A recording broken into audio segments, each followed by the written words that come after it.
despite all that, tetapi saya rasa saya telah tertinggal satu perkara dalam 5 tahun ini yang mungkin menyebabkan saya tidak dipilih sebagai calon. Apa itu? Saya tidak bawa kereta wildfire dan bawa seorang pemimpin pergi sana sini, dan saya tidak angkat beg untuk seorang pemimpin itu. So saya tidak tahu itu adalah kriteria untuk dipilih sebagai calon. Kalau saya tahu pun tak mungkin saya akan buatlah. Kita semua ada maruah diri. So kalau itulah kriteria untuk dipilih sebagai calon, of course saya gagal di sanalah. Dan mungkin itu sebabkan saya tidak dipilih. Dan sebagai seorang ahli parti terpaksa akurlah dengan keputusan. Tapi adakah saya terpaksa berdiam juga? I won't. I think saya perlu bercakap. Dan ramai pengundi saya sejak malam tadi sedang menghubungi saya, tanya kenapa tidak dipilih dan sebagainya. Saya tidak ada jawapan. In fact, semalam bila saya jumpa Setiausaha Agung, saya pun telah bertanyakan perkara yang sama. Dia kata ini adalah proses parti. Tapi saya tanya proses parti, adakah kerana saya tidak bawa wildfire dan bawa jadi driver untuk seorang pemimpin itu dan tidak bawa beg kepada pemimpin itu, saya tidak dipilih? Mereka pun tiada jawapan. Tapi I understand that is the reason lah. Dan it's not a coincidence lah. Itu bukan satu kebetulan. 7 orang adun yang pernah menyatakan pandangan dalam China Press tentang adakah mereka sokong Lim Guan Eng ni Chow Kon Yeow sebagai Ketua Menteri. 7 daripada yang kata mereka sokong kepimpinan Chow Kon Yeow, 6 daripadanya telah digugurkan. Ini mungkin kebetulan lah. Boleh katalah apa mereka dah kata, boleh ini peremajaan lah, ini renewal lah, young blood lah. Saya 38 tahun. Calon-calon yang dipilih untuk bertanding, calon yang dipilih bertanding di kawasan Bagan Dalam 45 dan di Pride 61 tahun. So ini renewal, ini young blood. Mungkin dia nampak saya punya jambang semua sudah berubah. Mungkin dia ingat this is old blood, but I'm just 38. So friends of media, so this is saya nak nyatakan di sinilah. So adakah itu satu kebetulan mereka yang menyokong Chow Kon Yeow tiba-tiba 6 daripada mereka digugurkan, dan dia kata more than 3 terms akan digugurkan. Ada yang sudah jadi ahli parlimen sekarang 6 term, 7 term, masih ada lagi, masih bertanding di DUN juga. Tapi 1 term seperti saya telah digugurkan. Dan exco yang sangat rajin seperti Yeo Soon Hin. Pulau Pinang adalah salah satu negeri yang paling cepat recover post pandemic dalam sektor pelancongan, telah di-drop.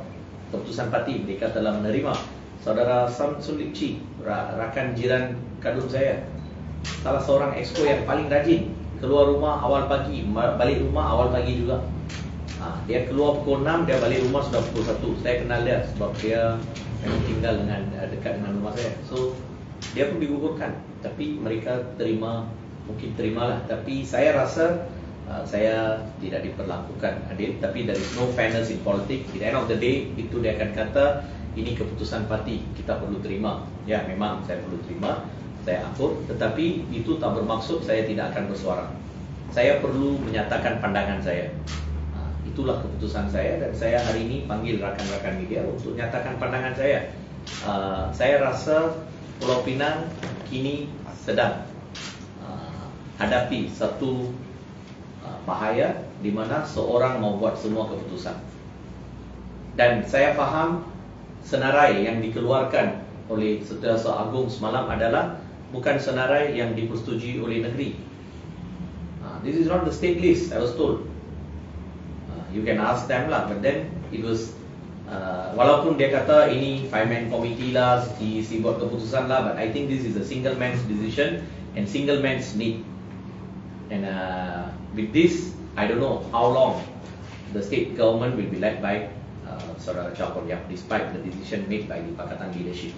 I'm being very frank here. So if I'm speaking out my mind is wrong, I'll still do it. Saya akan terus bersuara sebab ini cara saya. Orang yang kenal saya mula sebagai aktivis pada tahun 2008. Saya mulakan sebagai seorang aktivis pada tahun 2008 dan telah berkempen untuk parti DAP menentang Ketua Menteri pada masa itu Kosukun di kawasan Batu Kawan. Dan sejak itu saya menjadi ahli parti. Dan saya join parti ini bukan untuk butterup, bukan untuk bodek mana-mana pemimpin. Saya join dalam parti ini untuk memperjuangkan Pulau Pinang yang hebat. Dan saya rasa Pulau Pinang memang telah mencapai satu capaian yang boleh membanggakan so far. Tetapi itu bukan satu alasan untuk kita benarkan mana-mana diktator untuk bermaharaja lela di Pulau Pinang. We have a democracy in Penang. We don't need emperors in Penang. I made it very clear. So I'm not in the emperor's camp. I got chopped. But I'm telling the emperor, you're not the emperor forever. The people of Penang are not stupid. Orang-orang Pulau Pinang adalah orang-orang yang paling matang dalam demokrasi, paling pandai dalam demokrasi. Di mana negeri Pulau Pinang adalah negeri pembangkang pertama dalam sejarah Malaysia in 1969. Dan lepas 40 tahun, 39 tahun, 2008, Penang made the change again. And now, Penang people may be treated, they are being treated like they have no choice. You have no choice. You have to choose the candidates that I choose, like that. So I think it's unfair. It's unfair, not only for me, for many of us. And I think it's totally unfair for people of Penang to be treated this way. So I think I will speak up. So let's see what they're going to do. So this is my reason to call for PC, and I will continue to speak up. And you may ask about my immediate plan for future.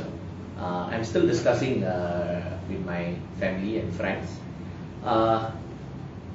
In fact, lepas ni akan ada yang kata saya bercakap ini sebab frustration tak dipilih. Frustration tidak dipilih dan saya telah bersuara kerana saya tidak dipilih, saya marah dan sebagainya. Ini bukan marah atau tidak. Sebenarnya ada jugalah. Ada bila perbincangan dengan pemimpin, sesetengah pemimpin, ada dinyatakan jangan bimbang tentang diri awak, we'll do something. This is a test for your commitment to the party. Ada seorang lah dia cakap, this is the test of your commitment to the party. So you are in the tested. So I think not to the party. My commitment is for people of Penang. And my commitment, I'm a Penangite and I will speak up for Penangite. And yes, if I want that, I can accept any position and keep quiet because I have my family also. So mungkin ada yang rasa saya terdesak, saya pun tak akan bersuara, saya akan diam dan saya akan accept sajalah apa-apa jawatan yang diberi dan berdiam diri. But I'm not a beggar. Saya bukan pengemis. Saya pun tidak mengemis apa-apa jawatan. Dan kalau ada pun saya akan menolak. Itu my family is very clear on that. The first thing my wife said is don't accept any position even if it's offered to you. So we are very clear. We are not beggars. I'm not a beggar. I want to fight for the people of Penang. And this is the thing. If I want to stay very comfortable, I can choose to accept whatever they are offering and keep quiet. And say faithfully, I can say, oh, okay, I will support the party, I will support the candidate and everything. So I wouldn't do that. I won't do that. I speak up because I think I need to speak up to it. And I have my principles. I won't sell my principles for anything. And think that you can buy over with me with all these offers that will not work, and I won't be threatened also. And this is what I want to share with you all. See, in PRU, the recently concluded parliament election, I think I did well. I didn't know. In fact, I even fought with some gangsters yang turunkan bendera kita. I think the pihak police also know. They go and destroy our flags and everything. I even went to fight with them and everything. At the end of the day, to be treated this way. Because Emperor thinks I won't support him when it comes to the selection of Chief Minister or the in the Exco decision. So it's okay. I can live with it. I won't. This is just another day. Saya akan hidup lagi. I will choose to stand and fight instead of live on my knees. So I will soldier on. And what is my immediate next plan? We are having a discussion, so we'll let you know. Okay, that's for today. Mungkin dengan isi yang diadakan hari ini akan menyebabkan tindakan akan diambil. Apa? Kita bercakap tentang demokrasi, parti demokrasi. Takkan kita tidak ada kebebasan bersuara. This is a free country, like free speech, free country. Kalau takut dengan free speech, what is the point of talking about democracy? See, this is the problem with some democratic entities lah. You know North Korea, dia dipanggil Democratic Republic of Korea. But we know what is the status of democracy in North Korea, like that lah. This is a free speech. I think I'm still free to speak to anyone. I'm speaking as an individual here. Is kalau nak ambil tindakan atas sebab bersuara, jangan bicara pasal perjuangan, jangan bicara pasal kebebasan bersuara. That's all dia kata, orang kata apa? Retorik lah. When it comes to you, you can speak whatever you want. When it comes to others, others cannot speak. What kind of rule is that? Yes. Yes. You aware tak tentang satu statement daripada Mr. Coughlin yang menyatakan ketidakpuasan hati beliau bila you tidak calon, dan dia juga mengatakan bahawa kenapa tidak gugurkan nama pengurusi kemasaan DAP. Beliau juga orang lama dalam PRU dan PRN dalam DAP. Tapi you digugurkan lah. Kenapa? You aware tak statement tu?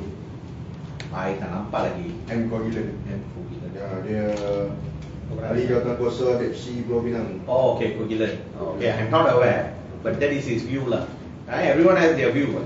So if party want to they ambil action, they can take action against everyone who speaks lah.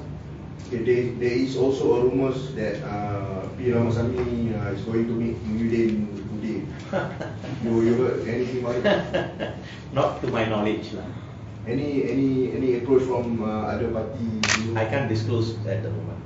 So there is. I can't disclose anything at the moment. I'm not in the liberty. No comment on that.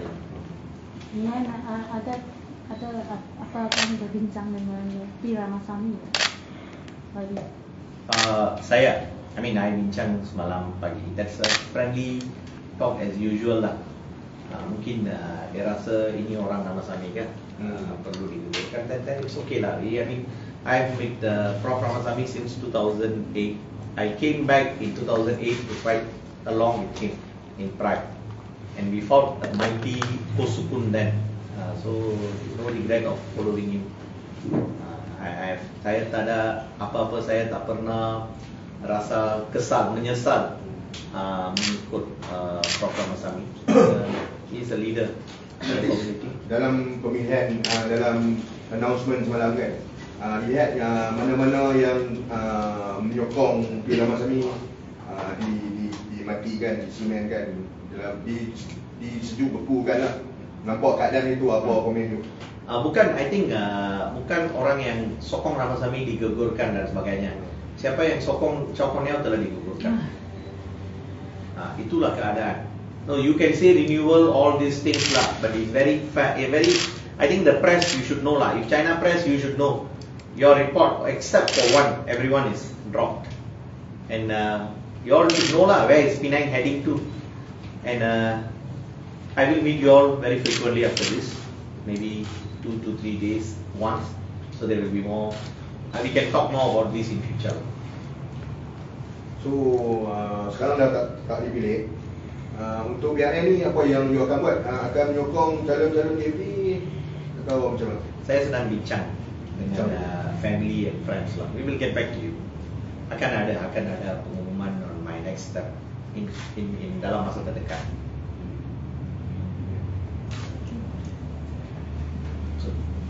Mungkin boleh share masa kursi negeri CM Chow hantar list yang original sebelum hantar ke federal. Your name yet? I believe it should have been. You can ask the state chairman lah. You can ask the state chairman. don't know whether the state chairman is consulted or not, or just ask the list and then is a decision by some others. No, I'm surprised. Peremajaan ini hanya for DAP Penang. In negeri where the SG is the state chairman, I see most of the candidates are saying those who were commented for their Malay language all are still there for the 4th term, and only one change. Only in because Penang is a frontline state, we understand lah. Peremajaan is okay, but then don't use it as a excuse to do whatever one emperor wants to do. I make it very clear, emperor. Jadi, boleh tak kalau saya katakan dengan pengumuman semalam tu, kedudukan Cabaya sebagai poster boy calon Menteri Besar, Chief Minister selepas post berada di dalam kedudukan Cabaya dengan track daripada Emperor ni? I think Pakatan Harapan Presidential Council has made a decision, but we also have a law in Penang that limit anyone with less than more than being a chief minister for 2 terms cannot. This one, but there is always laws are law, and laws can be amended anytime. There could be an attempt in future, but still I think the CM is a poster boy for Pakatan Harapan, but I don't know how long he will sustain.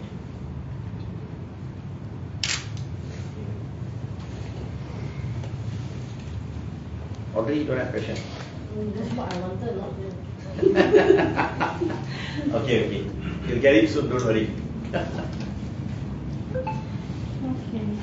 So this is the thing lah. So Ada kemungkinan ke you akan juga jumpa dengan Muhyiddin? no, terus terang lah. Since you are asking, I think I want to say this is a green wave thing. Gelombang hijau ini digunakan untuk menakutkan rakyat, seolah-olah kedudukan status quo akan berubah dan sebagainya. And how long this will work? And you use this to emperor to become powerful. It's not right.